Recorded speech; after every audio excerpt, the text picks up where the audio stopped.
नमस्कार दोस्तों अगर आपको भी चेन्नई सुपर किंग्स और रॉयल चैलेंजर्स बेंगलुरु के बीच में खेला गया आईपीएल 2024 का पहला एवं सबसे रोमांचक महामुकाबला पसंद आया हो तो हमारी इस वीडियो को एक लाइक अवश्य कीजिएगा। हमारी वीडियो का लाइक टारगेट 1000 लाइक है तो हमारी वीडियो को आप दिल से लाइक जरूर करें और अंत तक जरूर देखें।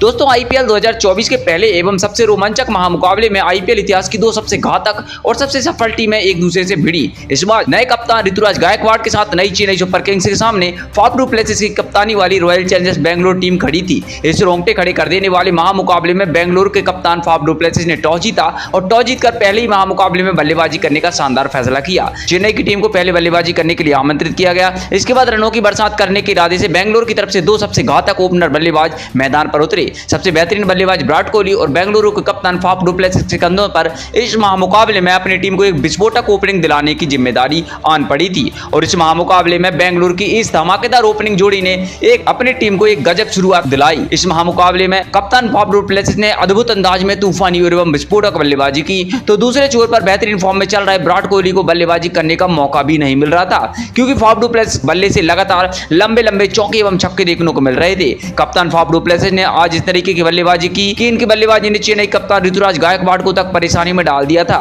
देखते ही देखते दोनों के बीच में शानदार 41 रनों की ओपनिंग साझेदारी हो गई थी, लेकिन तभी पारी का 5वां ओवर डालने के लिए मुस्तफिजुर रहमान को कप्तान ऋतुराज ने भेजा और सेट हो चुके बेंगलुरु के कप्तान फाफ डु प्लेसिस को रचिन रविंद्र के हाथों बाउंड्री के पास कैच आउट कराकर पवेलियन वापस भेज दिया गया। 23 गेंदों में 35 रन बनाकर वह शानदार आउट हो गए। सेट हो चुके कप्तान प्लेसिस अपना विकेट गंवाकर चले गए थे। इसके बाद युवा बल्लेबाज रजत पाटीदार को मैदान पर उतारा गया, लेकिन नए बल्लेबाज रजत पाटीदार मुस्तफिजुर रहमान की गेंद को नहीं समझ पाए और इसी ओवर में महेंद्र सिंह धोनी को अपना कैच थमाकर रजत पाटीदार बिना कोई खाता खोले पवेलियन चले गए। इस धमाकेदार शुरुआत के बाद एक ही ओवर में 2 विकेट गंवाकर चेन्नई की गेंदबाजी ने इस महामुकाबले में अब अपनी शानदार वापसी कर ली थी। अब विकेट गिरने के बाद ग्लेन मैक्सवेल जो कि बेहद ज्यादा तूफानी बल्लेबाज हैं मैदान पर उतरे। लग रहा था आज ग्लेन मैक्सवेल अच्छी पारी खेलकर अपनी टीम के स्कोर को आगे बढ़ाएंगे, लेकिन विकेट गिरने का अगली ओवर में गेंदबाजी पर बुलाए गए दीपक चहर ने नए बल्लेबाज ग्लेन मैक्सवेल को महेंद्र सिंह धोनी के हाथों शानदार कैच आउट करा दिया। ग्लेन मैक्सवेल बिना कोई खाता खोले पवेलियन चले गए थे।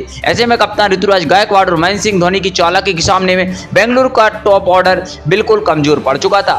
अब ऐसे में विराट कोहली को दूसरे छोर से अपनी जिम्मेदारी संभालनी थी। यह विकेट गिरने का सिलसिला देखते ही वह जा रहे थे, लेकिन अब मैदान पर कैमरॉन ग्रीन बल्लेबाजी करने के लिए आ चुके थे। 17.5 करोड़ में इस साल मुंबई से ट्रेड किए गए कैमरॉन ग्रीन के कंधों पर बेहद बड़ी जिम्मेदारी आन पड़ी थी। वहीं से विराट कोहली और कैमरॉन ग्रीन के बीच में शानदार एक साझेदारी हुई और एक महत्वपूर्ण पारी को उन्होंने संभाला। चेन्नई की गेंदबाजी पर बेंगलुरु ने अब इस महामुकाबले में वापसी करने का कोई भी मौका नहीं छोड़ा, मगर दूसरी तरफ चेन्नई की गेंदबाजी अब बेंगलुरु को वापसी नहीं करने दे रही थी। दूसरी तरफ विराट कोहली हार मानने को तैयार नहीं थे। इसी बीच विराट कोहली ने शानदार शॉट लगाकर चेन्नई गेंदबाजी पर दबाव बनाना चाहा, लेकिन तभी एक बार मुस्तफिजुर रहमान की गेंदबाजी वापसी हुई। वापसी करते ही 12वें ओवर में दूसरी गेंद पर सेट हो चुके विराट कोहली को मुस्तफिजुर रहमान ने रचिन रविंद्र के हाथों कैच आउट करा दिया और पवेलियन वापस भेज दिया। 20 गेंदों में मैच 21 रन बनाकर आज विराट कोहली पवेलियन चले गए। हालांकि उन्होंने T20 में अपने 12,000 रन पूरे कर लिए हैं और चेन्नई के खिलाफ अपने 1,000 रन पूरे करके इतिहास रच दिया है। अब बेंगलुरु की टीम एक बड़ी मुसीबत में आ चुकी थी। सेट बल्लेबाज के आउट होते बेंगलुरु की टीम पर दबाव और ज्यादा बढ़ चुका था। अब विकेट गिरने के बाद अनुज रावत बल्लेबाजी करने के लिए आ गए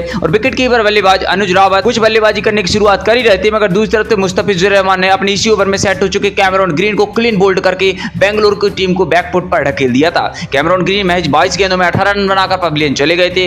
ऐसे में आधी टीम पवेलियन लौट चुकी थी। मुस्तफिजुर रहमान की गेंदबाजी का आलम यह था कि कोई समझ नहीं पा रहा था। वह 4 बड़े विकेट ले चुके थे। उस पर ऋतुराज गायकवाड़ और महेंद्र सिंह धोनी कप्तानी ने पूरी बेंगलुरु को तहस नहस करके गुमराह कर दिया था। अब मैदान पर दिनेश कार्तिक की बल्लेबाजी का जलवा देखना बाकी था और कार्तिक बल्लेबाजी करने के लिए आए। यहां से अनुज रावत और दिनेश कार्तिक ने बेंगलुरु की बल्लेबाजी को संभाला और डंग वगारी पारी को आगे बढ़ाया। एक महत्वपूर्ण साझेदारी बनाना शुरू कर दिया। इस साझेदारी पर ही पूरे मुकाबले में बेंगलुरु की किस्मत टिकी हुई थी और ऐसा ही करके दोनों ने दिखाया, जहां पर अनुज रावत और दिनेश कार्तिक की इस जोड़ी ने शानदार सेट होकर चेन्नई के गेंदबाजों पर पलटवार करने की ठान ली। इसकी शुरुआत अनुज रावत ने की। अनुज रावत ने धमाकेदार अंदाज में बल्लेबाजी करते हुए चेन्नई की गेंदबाजी पर दबाव बनाना शुरू कर दिया। वहीं दूसरे छोर पर दिनेश कार्तिक ने भी उनका बखूबी साथ निभाया। अनुज रावत और दिनेश कार्तिक की इस बल्लेबाजी पर कहीं ना कहीं बेंगलुरु की टीम इस महामुकाबले में वापसी कर चुकी थी। अनुज रावत और दिनेश कार्तिक की इस गजब बल्लेबाजी ने अब चेन्नई के कप्तान ऋतुराज गायकवाड़ को तक अपने दबाव में डाल दिया था। फिर इसी बीच अनुज रावत और दिनेश कार्तिक के बीच 68 की साझेदारी भी पूरी हो चुकी थी और इस पारी आखिरी ओवर की शुरुआत हो चुकी थी। अब इन दोनों ने बेंगलुरु की टीम को लगातार बड़े शॉट लगाने की जरूरत थी और ऐसे ही करके दिखाया।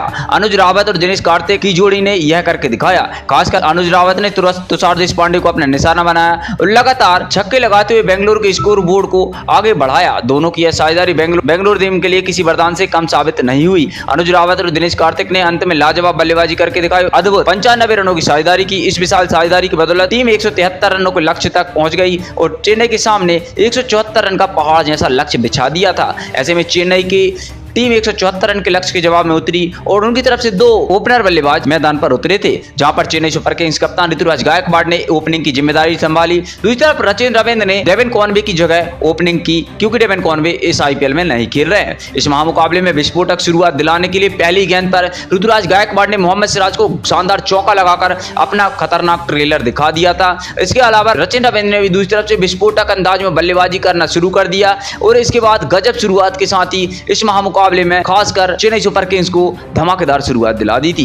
जिस तरीके से ऋतुराज गायकवाड़ के साथ मिलकर रचिन रविंद्र बल्लेबाजी कर रहे थे वह गजब की थी। 38 रनों की साझेदारी बन चुकी थी, लेकिन तभी फिर गेंदबाजी में आए एस दयाल ने सेट हो चुके चेन्नई के कप्तान ऋतुराज गायकवाड़ को कैमरॉन ग्रीन के हाथों स्लिप पर कैच आउट करा दिया। हालांकि कैच छूटने वाला था, मगर कैमरॉन ग्रीन संभले और 15 गेंदों में 15 रन बनाकर कप्तान पवेलियन चले गए थे। इसके बाद ऋतुराज गायकवाड़ के आउट हो जाने के बाद चेन्नई की टीम की तरफ से अजिंक्य रहाणे को बल्लेबाजी करने के लिए भेजा गया और दूसरी तरफ से रचिन रविंद्र का बल्ला आज रुकने का नाम ही नहीं ले रहा था। तो वहीं पर अजिंक्य रहाणे ने भी आते ही एक शानदार बल्लेबाजी करने के इरादे से तूफानी छक्के और चौके लगाना चालू कर दिया और विरोधी टीम पर दबाव बनाना चालू कर दिया था। लेकिन तभी फाफ डू प्लेसिस ने गेंदबाजी के लिए करण शर्मा को लगाया और करण शर्मा ने आते बेंगलुरु के लिए सबसे बड़ा खतरा बन चुके रचिन रविंद्र को रजत पाटीदार के हाथों कैच आउट करा दिया। हालांकि रचिन रविंद्र ने महज 15 गेंदों में 37 रन की जो पारी खेली थी वह गजब की रही और बेंगलुरु को बैकफुट पर ढकेल कर चली गई थी। इसके बाद चेन्नई को एक तगड़ा झटका लग चुका था। अब बेंगलुरु के पास इस महामुकाबले में वापसी करने का बढ़िया मौका आ चुका था। विकेट गिरने के बाद डेरिल मिचेल बल्लेबाजी करने के लिए उतर चुके थे।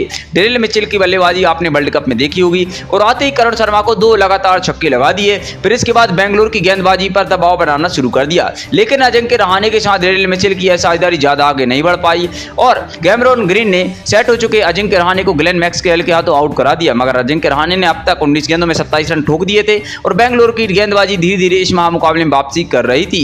लेकिन इसके बाद चेन्नई का बल्लेबाज मैदान पर बल्लेबाजी करने आया, वह अपनी तूफानी और बड़े बड़े शॉट के साथ ही आगाज कर रहा था, जिसकी वजह से बेंगलुरु की गेंदबाजी पर दबाव कम होने का नाम नहीं ले रहा था। अब विकेट गिरने के बाद शिवम दुबे बल्लेबाजी करने के लिए मैदान पर उतर चुके थे, लेकिन तभी गेंदबाजी कर रहे कैमरॉन ग्रीन ने चेन्नई के दूसरी सेट बल्लेबाज डेरिल मिचेल को रजत पाटीदार के हाथों कैच आउट करा दिया और बेंगलुरु टीम ने इस महामुकाबले में वापसी करने का एक और मौका हासिल कर लिया था। डेरिल मिचेल ने 18 गेंदों में 22 रन ठोक दिए थे और मुकाबला अभी रोमांचक हो चुका था। बेंगलुरु गेंदबाजी ने इस महामुकाबले में वापसी कर ली थी।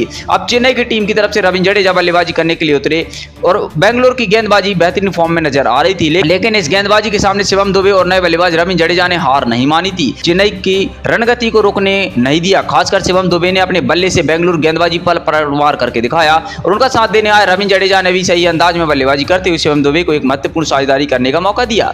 अब चेन्नई की टीम को जीत के लिए आखिरी 3 ओवरों में 18 रन की आवश्यकता थी और ऐसे में शिवम दुबे और रविंद्र जडेजा की मौजूदगी में चेन्नई को हराना बेंगलुरु के लिए लगभग नामुमकिन हो चुका था। शिवम दुबे के बल्ले से चेन्नई के लिए इस महामुकाबले में शानदार बिजी चौका निकला और बेंगलुरु की टीम के सामने चेन्नई सुपर किंग्स ने 6 विकेट से इस महामुकाबले को जीत लिया और 4 विकेट खोकर इस लक्ष्य को हासिल कर लिया। इस साल धमाकेदार के अंदाज में ऋतुराज गायकवाड़ की कप्तानी में महेंद्र सिंह धोनी के साथ मिलकर चेन्नई सुपर किंग्स ने जीत के साथ आगाज किया है। 2008 के बाद अब तक बेंगलुरु टीम चेन्नई को चेपॉक के मैदान पर नहीं हरा पाई है। इस महामुकाबले में शानदार पारी खेलते हुए शिवम दुबे ने 28 गेंदों में 34 रन की नाबाद पारी खेली और इसके चलते हुए रोमांचक महामुकाबले में चेन्नई को जीत मिली। ऐसे में शानदार 4 विकेट लेने वाले प्लेयर मुस्तफिजुर रहमान को चेन्नई की तरफ से मैन ऑफ द मैच का अवार्ड से नवाजा गया। ऐसे में उनकी शानदार गेंदबाजी और चेन्नई की बल्लेबाजी को आप 10 में से कितने अंक देंगे? प्रतिक्रिया कमेंट में दीजिए, सब्सक्राइब कीजिए। धन्यवाद।